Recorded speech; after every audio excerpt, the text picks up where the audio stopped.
आमचा बॉय कसा पराठ्याकडे बघतोय. हा तर काय खाऊ शकत नाही, ते आता मलाच खाऊ लागणार आहे. गुड मॉर्निंग, सुप्रभात. रेसिपी बाय मनीषामध्ये तुमचं सहर्ष स्वागत. हा आहे आमचा बॉय. आता भरपूर दिवस तो एकाच कोपऱ्यात बसलेला होता. म्हटलं की आज त्याला घेऊन व्हिडिओ करावी आणि तुमच्यापर्यंत शेअर करावी. तर आज मी तुमच्यापर्यंत घेऊन येत आहे काही श्रावण मासाचे उपवासाची रेसिपी. साबुदाणा हा तर उपवासासाठी सर्रास वापरला जातो. साबुदाणा वडा, साबुदाणा खिचडी, साबुदाण्याची खीर हे आपण नेहमीच खातो. पण तुम्ही कधी साबुदाणा पराठा खाल्ला आहे का? चला तर मग आज आपण साबुदाणा पराठा कसा करायचा, आणि हा पराठा करण्यासाठी आपल्याला किचनमध्ये तर जायलाच पाहिजे. चला तर मग आज करूया साबुदाणा पराठा. त्यासाठी साहित्य बटाटा आणि साबुदाणा. पहिल्यांदा बटाटा स्वच्छ पाण्याने धुवून घ्यायचा आणि कुकरमध्ये टाकून बटाटा शिजवून घ्यायचा.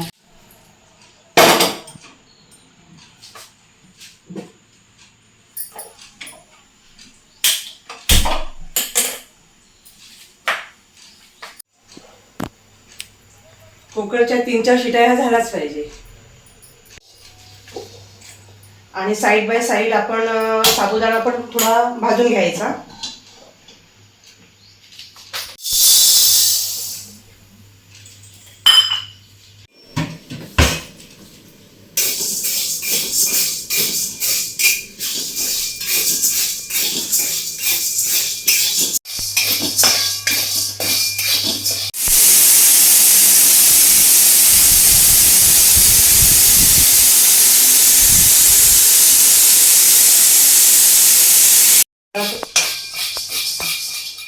भाजून घेतलेला आहे मी आता.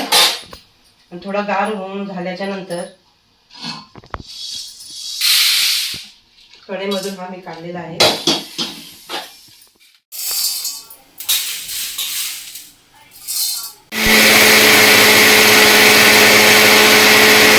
साबुदाणा गाळ झाल्याच्या नंतर ते मिक्सरला बारीक करून घेतले आणि भरड केली. तरी पण आपण ते चाळणीने जरा चाळून घ्यायचं आहे पीठ, जेणेकरून त्याच्यामध्ये कचकच राहणार नाही. 2 मिरच्या घ्यायच्या आहेत, 4-5 लसणीच्या पाकळ्या घ्यायच्या आहेत सोलून.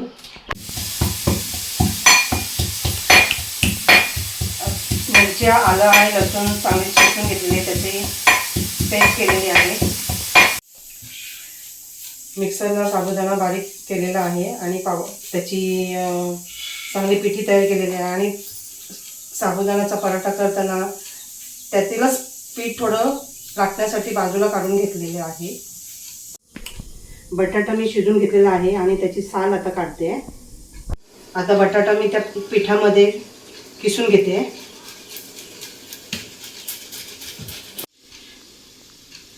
बटाटा त्याच्यामध्ये पिठामध्ये का किसून घ्यायचा आहे, कारण तो चांगला त्या पिठामध्ये स्मॅश व्हायला हवा आणि चांगला आपला डो तयार व्हायला. जर तो कापून घेतला तर कधी कधी बटाटा आतून शिजत पण नाही, त्याच्यामुळे ते तुकडे त्याच्यामध्ये येऊ शकतात पिठामध्ये, डोमध्ये. म्हणून तो किसून घ्यायचा.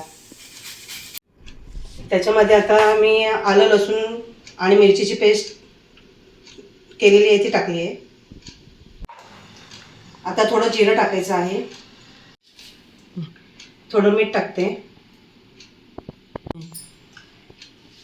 स्वच्छ धुतलेली कोथिंबीर चांगली बारीक चिरून टाकली. हळद घ्यायची आहे.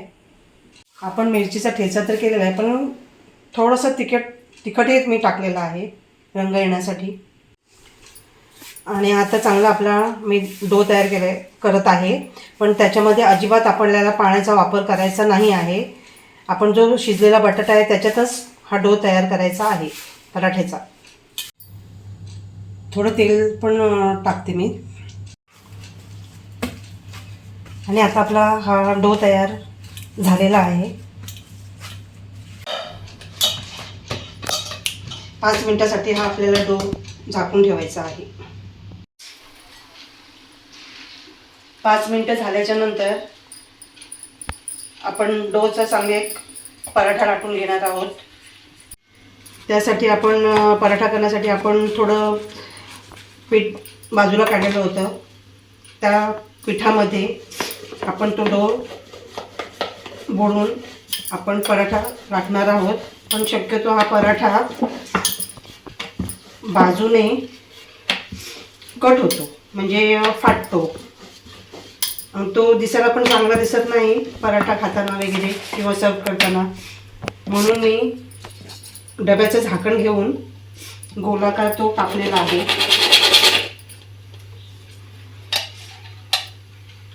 आणि हा पराठा छान आपला गोल झालेला आहे.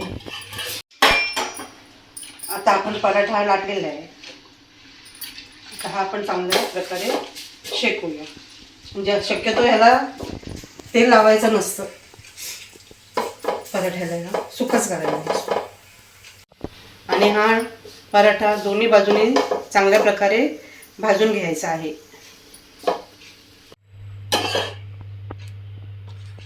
आणि अशा प्रकारे हे आपले सॉफ्ट असे साबुदाणा पराठे तयार झाले.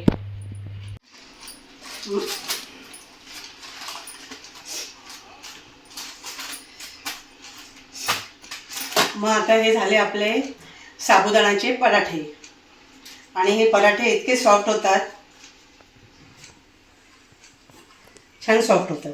हे आपण दह्याबरोबर, चटणीबरोबर किंवा सॉसबरोबरही खाऊ शकतो.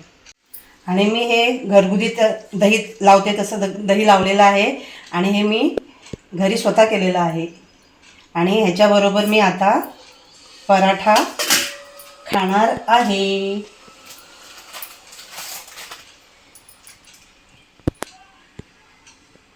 आमचा बॉय कसा पराठ्याकडे बघतोय. हा तर काही खाऊ शकत नाही, ते आता मलाच खाऊ लागणार आहे.